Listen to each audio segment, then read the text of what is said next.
Täna räägime ühest eluliselt tähtsast teemast, vingugaasist. Vingugaas on süsiniku mittetäieliku põlemise saadus. See tekib siis, kui kütus põleb nii, et hapnikku pole piisavalt.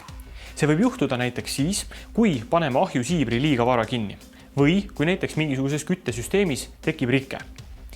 Vingugaas on väga ohtlik, sest inimese ja ka teiste elusorganismide veri seob vingugaasi oluliselt paremini kui hapnikku. Piltlikult öeldes vingugaas tõrjub verest hapnikku välja ja meie keha ei saa enam hapnikku kätte. Arusaadavalt on selline olukord eluohtlik. Olukorra teeb ainult ohtlikumaks see, et inimene ei suuda ühegi oma meelega vingugaasi tajuda. Meie jaoks ei ole vingugaasil lõhna, maitset, värvust. Me ei saa aru, kui me viibime vingugaasi sees ja see teebki selle ülimalt ohtlikuks. Aga kuidas siis vältida seda eluohtu? Siin tuleb appi tehnoloogia. Nimelt on olemas vingugaasi andurid, mis aitavad inimeste meeli täiustada sellega, et need annavad heli- ja valgussignaali siis, kui ruumis on vingugaasi. Kuid vingugaasiga seoses on väga palju erinevaid valearvamusi just selle osas, et kuidas vingugaas ruumis levib ning kuhu tuleks see eluliselt oluline vinguandur paigaldada. Ja selleks, et olukorda selgust tuua, viisime läbi ühe eksperimendi, mis tugineb reaalsele olukorrale. Ehk siis suvilas köetakse ahju ning siiber pannakse liiga vara kinni. Tartu Ülikooli teadlastega koostöös tehtud simulatsioon näitas, et kõigepealt tõuseb vingugaas ahju ukse juurest üles. See on igati loogiline, sest vingugaas on ju põlemisprotsessi tulemus. See tekib siis, kui põlemise juures ei ole piisavalt hapnikku. Usun, et kõigi jaoks on selge, et kuum gaas tõuseb üles. Niimoodi töötavad ju näiteks kuuma õhupallid. Seega vingugaas ahjust tulles peaks liikuma kõrgemale. Teiseks on vingugaasi molekul, mis koosneb ühest süsinikust ja ühest hapnikust, kergem kui näiteks süsihappegaasi molekul, mis koosneb ühest süsinikust, kuid kahest hapnikust. Ehk siis näiteks neid kahte molekuli võrreldes vingugaas peaks liikuma kõrgemale.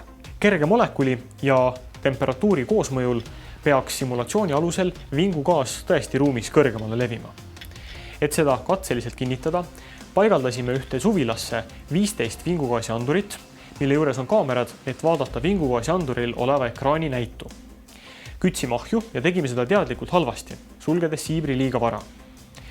Eksperimendi tulemused näitasid, et tõepoolest rakendusid kõige esimesena need vinguandurid, mis olid paigaldatud ahju lähedal lakke. Vingugaas tõusis uksest üles ning hakkas mööda lage laiali liikuma. Seejärel jõudis vingugaas mööda lage seinteni ning alles seinte juures hakkas vingugaasi front allapoole levima. Järeldus on, et kõige kiirema hoiatuse saime me nendelt anduritelt, mis olid paigaldatud lakke, seejärel nendelt anduritelt, mis olid seintel lae lähedal. Alles seejärel andsid häiret need andurid, mis olid seina keskel, siis andur, mis oli laua peal, eelviimasena andur, mis oli põrandal ning kõige viimasena saatis häireteate välja see andur, mis asus kõrvaltoas. Ja seepärast ongi tähtis valida vinguandurile selline asukoht, et see rakenduks võimalikult kiiresti. Kokkuvõtteks on meil 3 soovitust. Esiteks, ärge seda katset ise järgi tehke, sest vingugaas on mürgine ja eluohtlik.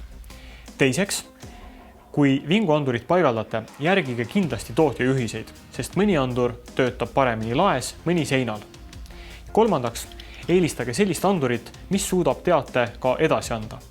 Selline seade on näiteks G4S pakutav Nublu, sest niimoodi saate ohtlikust olukorrast teada ka siis, kui te ise parasjagu kodus ei viibi ja niimoodi on paremini kaitstud lemmikloomad, vanemad inimesed ja lapsed.